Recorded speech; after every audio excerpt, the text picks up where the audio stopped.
Hello Salem. Hey guys, welcome back to my channel. Today I'm going to be creating this look using the new ColourPop All Hallows Eve palette in collaboration with Hocus Pocus. I'm pretty sure you guys know what this palette looks like because it's been all over the place and I'm late to the party, but better late than never. I was just going back and forth about even getting this palette, but I really wanted to do this video and I asked you guys in my community tab. You guys was like, get it, so I had to listen and get it, so I got it. And I'm really happy that I did because I do think that this palette is worth it. But anyways, we're gonna get into the video. I'm just gonna share my thoughts on the movie, tell you guys some of my favorite parts, and share my theory with you guys. If you're interested, keep watching, and let's go ahead and get into it. Just gonna show you guys the palette in case you haven't already seen it. But let's go ahead and get into this makeup look. Y'all gonna have to excuse my vanity because I've been on a filming binge and things get messy. So the first thing I'm gonna do is prime my eyes with my handy dandy e.l.f. Camo concealer in the shade Fair Warm. I'm just gonna put a little bit of that on my eyes because I really want these colors to pop today. Usually I just prime my eyelids with whatever concealer I'm using. Gonna pull out my brushes here. So first I'm gonna go into the shade Doomed. I'm really curious to know how you guys felt about the movie. Before I watched the movie, someone told me that the movie sucked, like it wasn't good, and so I went in with a low expectation for this movie just because, like I said, someone told me it sucked. So I was like, oh man, I still wanted to see it because I love Hocus Pocus. Like, that's my favorite Halloween movie. So I still wanted to see the movie, so I watched it and I did not think it sucked. I thought it was really good, and I think because I went into it with an open mind and with low expectations, I was able to enjoy the movie without thinking about the first movie. I didn't really compare it, and I think that's why I was able to enjoy it. Now, for people that go in and watch this movie and try to compare it to the first one, I can see how it would not be enjoyable because nothing compares to the first movie, obviously. Like the first one is just like the best. My childhood, I was definitely a Disney Channel child. Like, I love Disney Channel. I like Nickelodeon too, but I was more so a Disney Channel child. And when Halloween time came around, the movie that I was excited to see was Hocus Pocus. Like, that was just the thing, right? Let me blend this out. So I was able to watch this movie with just like a clean slate and just looked at it as its own little thing. I'm gonna try not to focus so much on what I'm doing with my makeup because I'm just doing this so you, like, I'm filming it this way so you guys can see what I'm doing.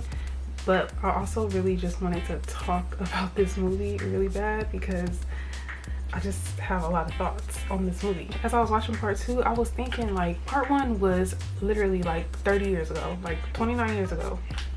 So that would mean that whatever age those witches were back in 1993, they're 29 years older than that now. So how old are they?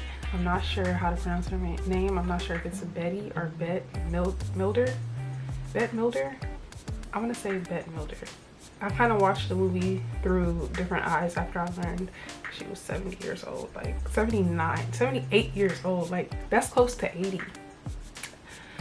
I'm a care provider, and the person that I provide care for is 84 years old. That could not have been easy. She showed up and she showed out, and she deserves her flowers, and that's all I'm gonna say about that. So some of my favorite parts in the movie. I would say the obvious part of the movie that I think everyone that watched the movie liked is the Walgreens scene. The lotions, the potions, the youth, skincare, them drinking it. Hilarious. Like, that was really funny. Also the filter, like when they saw themselves with the filter on, they thought that they looked younger, and then they looked in the reflection on the mirror in the store and they saw that they were a catfish. Oh, that was comedy for me. That was so funny to me. And they hit us with that iconic walk in that scene, so I feel like that scene, obviously everybody probably loved that scene. Let me go into the next shade. I feel like I've been blending this orange for centuries. Next, I'm going in with the shade Observe. Very little at a time. I'm just placing this in my crease. I definitely feel like the targeted audience was the new generation.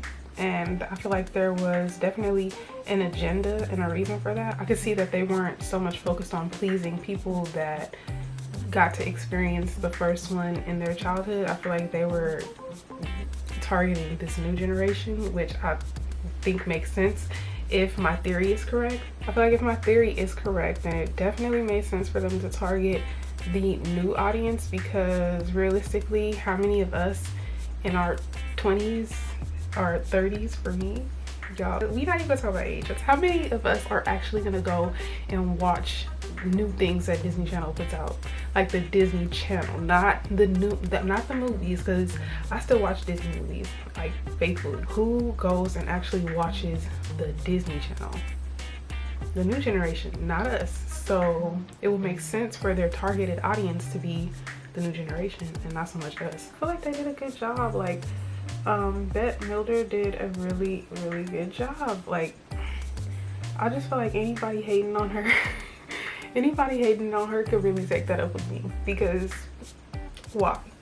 Ari watched the movie and she really liked that scene as well. She was singing the song, and she's been singing the song since she's seen the movie. She's been singing that song.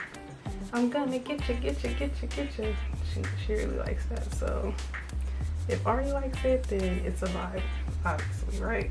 Another scene that I thought was really funny was when Mary, cause so you know in the first part where they lost their rooms and they had to ride something else. So Sarah got the mop and Mary got the vacuum and Winifred had the broom.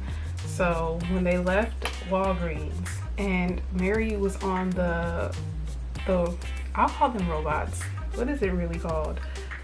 The vacuums that like move on their own. I don't know. I always refer to them as robots. I don't have one.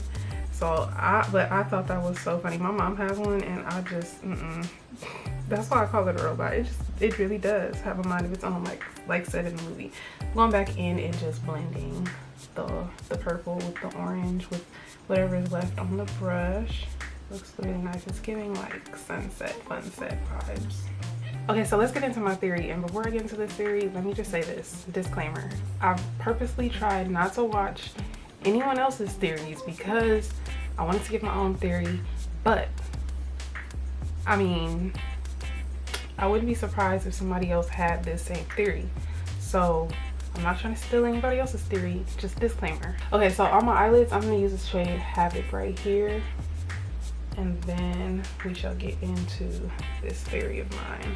Let's talk about this new witch that we discovered in the beginning of the film when Winifred and Mary and Sarah were young and they went into the woods to get away from the people of Salem. I think that witch is up to something. I think we need to be focused more on that witch right there, because if you notice, she's the one that gave Winifred the spell book, and she gave Winifred the spell book, and she did not have her sisters because she said that the people in Salem weren't fond of witches. But that was a lie. That was a lie. She did the forbidden spell and she became the most powerful witch, and this is just a theory, this is not facts. She became the most powerful witch. While all the other witches are out to try to get children, she's out to get witches. I think she gave them that spell book knowing that they would eventually do the spell. I feel like she knew if the spell was ever to be done, they would regret it because they love each other so much. Like they're all that they have. So I think she knew that, and she gave them the book and waited all of these years for them to do that spell so that she could take their powers. I think Winifred is the only one with powers. So each of them had a special, some type of special gift. Like Sarah, she lured the children in with song, so that was her special gift. But anyway, I feel like that witch was out to get them from the time that she gave them that book. And then at the end of the film, after Winifred did the spell and the new witch reversed the spell, and at the end of the film you see the owl come back. So I feel like the owl has always been there, which is the witch. If I'm not mistaken, I think that they're gonna continue this on. I don't think it's gonna stop at Hocus Pocus 2. I think they just wanted to introduce those 3 new witches, and I think they're gonna do, and I could be wrong, but I think they're gonna do like a spin-off series on the Disney Channel. I think there's gonna be a whole series about these 3 new witches, and I believe that they just did this one last film to completely get rid of the Sanderson sisters, basically, so that we can move on from the Sanderson sisters and what happens next with the Sanderson sisters, since they're forever gone now. Now we know that they're forever gone. I still have glue on my eyes because I did a look earlier today.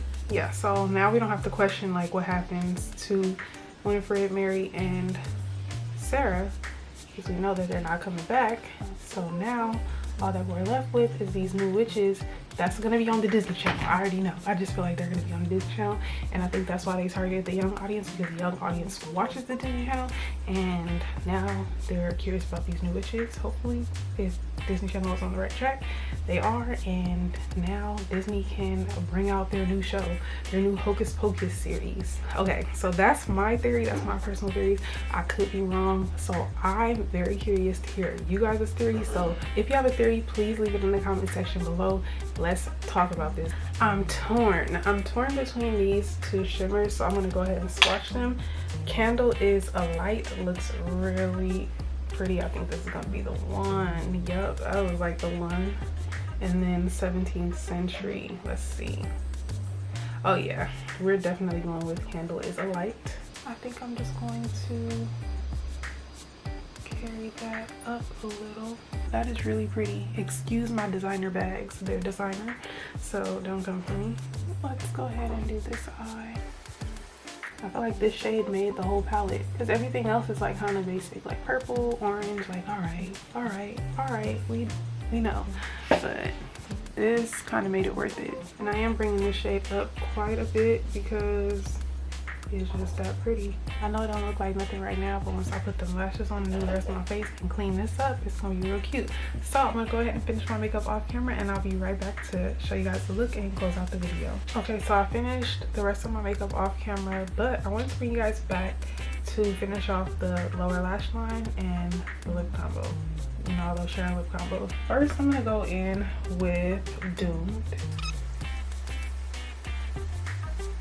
Going into Observe, and I'm just gonna do the outer V. I'm gonna use this eyeliner by LA Girl in the shade Magic Mint, and that's gonna be my eyeliner for the day. Now let's get into this lip combo. So I'm gonna use my NYX Lime Loud in the shade Rebel Kind. I've been using this like crazy. I'm gonna go in with that. So I'm gonna blend this out just by going like this. And then I'm gonna go into the shade Sweet Tea next and just pop that in the center. And then on top, I'm gonna use my favorite Dose of Hellier lip gloss that is discontinued. This is the final look. I kind of want to share my highlighter combo with you guys. I use my Fenty Cream Blush in the shade Drama Class. And then I use my Cognac Candy highlighter. This is what it looks like. So I use this. And then I used my Mimosa Sunrise and Sangria Sunset highlighter duo, and I used a little bit of both to kind of get that like blend, like the purple blush into the pink highlight, into the gold highlight, into the orange highlight. A little extra, I know, but this is the final look. I really hope you guys enjoyed this video. If you did, give it a thumbs up. Don't forget to leave your theories or your comments, your thoughts in the comment section down below. And don't forget to subscribe if you haven't already. And I'll see you guys in my next video.